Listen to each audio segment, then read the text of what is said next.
In New York City, 2002, 2003, radio veteran Bob Law was sick and tired of the way that we were being mistreated in the media.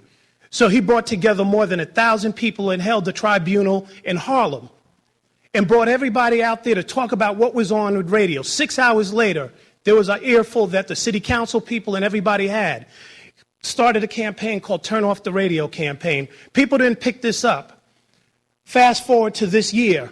Hot 97, which was one of the targeted stations, that's Emma's Broadcasting, decided to play a parody song making fun of the Asian community.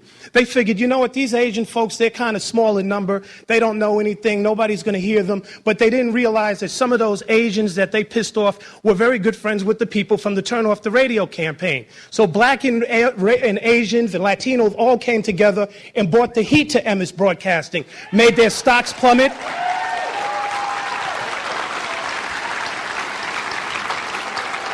Started strategically going, you know what, we're not going to talk about the DJs, Funk Master Flex or Miss Jones and none of these people. We want to know Jeff Samoyan's name. We want to know Rick Cummings' name. We're going to put them on blast. And we started sending emails to advertisers. And people, and this got everybody involved. The hip-hop community from all over the country was supporting the effort in New York to the point that they had to call a meeting.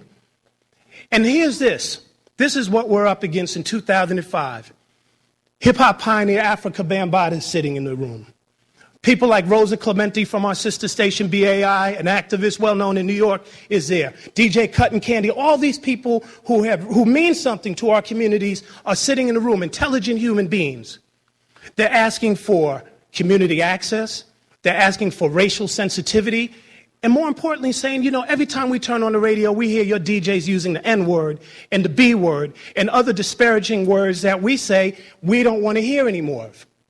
White program director who never programmed an urban station in his life sat up there and looked these people in the face, looked Africa Bambaataa in the face, the man who started the hip-hop movement that he's making money off of. Said, no, we can't stop using the N-word because we don't want to lose our lower demographics.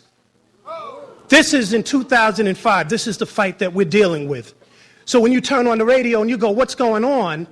It's not the people in our neighborhood that's making these decisions. Let me just quote, I think it was Rick Cummings or Jeff Samoyan, who said, well, you know, we don't know what these young people, we don't know what's going on with these young people. How do I know? I'm a 50-year-old white guy. I don't know about hip-hop. Then why the hell do you have a license for the #1 station in that market?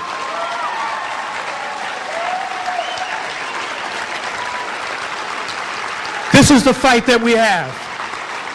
But we are winning it. First thing, I tell people all the time, recognize our victories. We shifted the conversation from talking about the artists and the shortcomings of the DJs to talking about the shortcomings and the lack of responsibility of the broadcast owners. So that's a major victory right there. And we will continue to bring the heat. Big shout out to the folks from Industry Ears who decided that, you know what, these folks are doing a smack fest where they get sisters to smack each other until they start bleeding, and then the corporation, Emma's Broadcasting, gives them $500 when one of them gives up.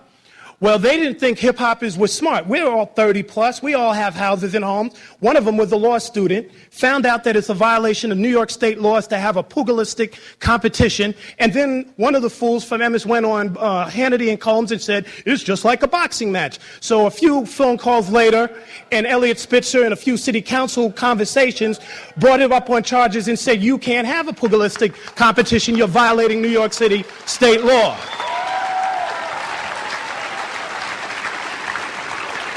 These and others are victories that are taking place, and these victories come because of several things. One, we communicate with each other. Two, it's not about the individual and it's not about one organization, but it's about all of us looking out for the future generations that are coming up that are being seduced by these broadcasters day in and day out who think it's okay for them to do the things that they do because they don't live in the East Oaklands, they don't live in the South Sides of Chicago, they don't live in the Harlems, but we do, and we have to deal with the nonsense that they leave. So we're committed to it.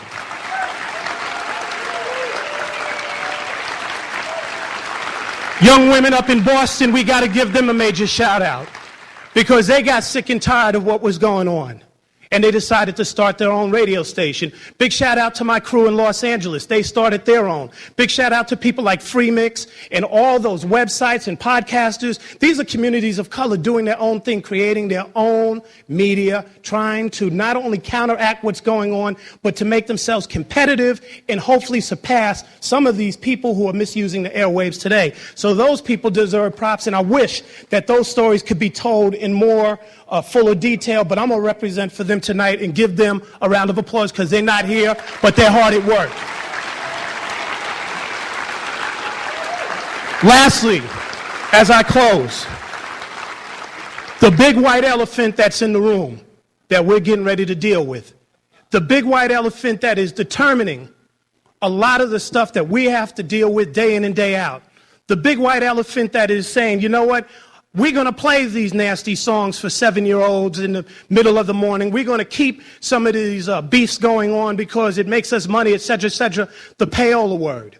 A lot of people don't like to talk about it. The commissioners are here. We're making these recordings and making it known that what is on these airwaves is bought and paid for by corporations. We got to deal with that because nothing else that we do will matter if you got big-time money funding some of the nonsense that we're up against right now.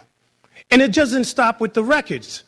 Maybe some of the news things that we hear, as Commissioner Edelstein had alluded to, maybe those are bought and paid for too. So don't talk about the war effort. You're paid not to. Let's not play any of the anti-war songs. There are 4 compilation albums out by hip-hop artists. Not one of them gets on the air. Who's paying for that not to happen?